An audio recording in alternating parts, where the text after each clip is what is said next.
হয় আমাৰ প্ৰতি বছৰে অতীজৰে পৰা পৰম্পৰাগতভাৱে আমাৰ এই ননৈ নদীক আমি যিহেতু আই মাতৃ হিচাপে আমাৰ মাতৃ হিচাপে আমি পূজা কৰি আহিছোঁ আৰু এইবেলিও তাৰে ব্যতিক্ৰম নহয় আৰু এইবেলিও আমাৰ ঘোঁৰাশাল কুমাপাৰাবাসী তথা আমাৰ এই অঞ্চলবাসীয়ে আমি এই ননৈ নদীত আমি জল পূজা আজি আৰু তাৰ লগতে সংগতি ৰাখি আমি মজু বিসৰ্জন দিয়া হ'ব। ইতিমধ্যে আমাৰ পূজা চলি আছে, জল পূজা চলি আছে আৰু কিছু সময় পিছতে আমাৰ মজু বিসৰ্জন দিয়া হ'ব।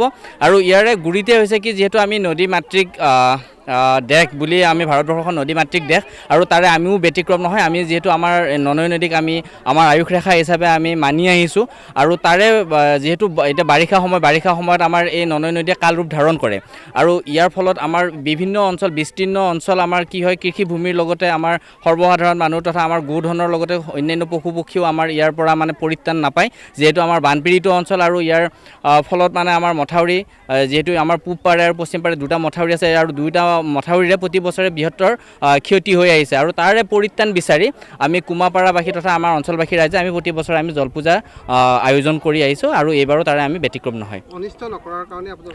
আমাৰ যাতে অনিষ্ট নহয় আৰু আপোনালোকক আমি এই কথাটো জনাবলৈ পাই আমি সুখী হৈছোঁ আৰু আমি আশা কৰোঁ যাতে আগন্তুক দিনবোৰতো তেনেকুৱা আমি পৰিস্থিতি দেখাৰ নহওঁ আৰু সক্ষম নহওঁ কাৰণ এতিয়ালৈকে আমি ইমানখিনি বয়স হ'ল আৰু আমাৰ আগৰ প্ৰজন্ময়ো আপোনালোকে যেতিয়া বিচাৰে তেতিয়া তেওঁলোকে ক'ব এতিয়ালৈকে আমাৰ এই কুমাপাৰা তথা আমাৰ অঞ্চলবাসী পূব পাৰৰ ননৈ নদীৰ পূব পাৰৰ মথাউৰিটোত বৰ বিশেষ একো ক্ষতি হোৱা নাই আৰু পূব পাৰৰ মানুহখিনিক বৰ বিশেষ একো ক্ষতি কৰা নাই। হয়তো আমাৰ এই কাৰণেই আমি যিহেতু আমি পূজা কৰি আহিছোঁ ননৈ নদীত আমি পূজা দি আহিছোঁ আৰু হয়তো তাৰ ফলস্বৰূপে তাৰ আশীৰ্বাদ স্বৰূপে আমি ইয়াৰ পৰা হয়তো পৰিত্ৰাণ পাই আছোঁ। আমি সেইটোৱে বিশ্বাস কৰি আহিছোঁ।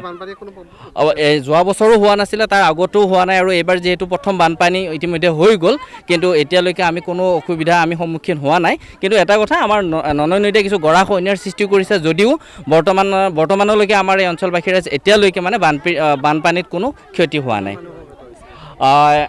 আজি মানুহৰ সংখ্যাটো খুব তাকৰো নহয়, প্ৰায় 350 মানুহ আমাৰ ইয়াতে আছে আৰু আমাৰ অকল কুমাপাৰা চুবুৰীয়া নহয় কুমাপাৰা চুবুৰীৰ লগতে অন্যান্য চুবুৰীৰো মানুহ ইয়াতে আহি পেলাই শৰাইভাগ আগবঢ়াইছে। ইতিমধ্যে আমাৰ পূজা চলি আছে, পূজাৰ লগতে আমাৰ সমাজৰ ফালৰ পৰা ৰাইজৰ ফালৰ পৰা হাঁহ কণী লগতে আমাৰ মজু বিসৰ্জন দিয়া হ'ব। ইতিমধ্যে পূজা চলি আছে আৰু অলপ সময় পিছতে আমাৰ ননৈ নদীত মূল পূজা আৰম্ভ হ'ব।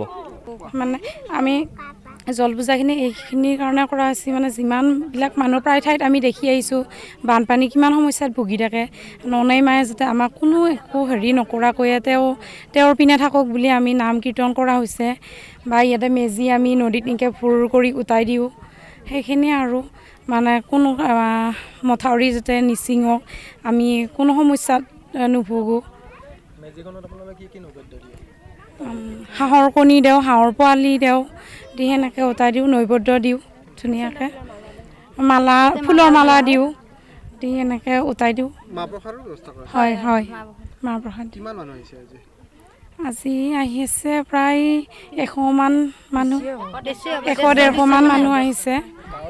হয় গাঁৱৰ গোটেইখিনি মানুহ আহিছে।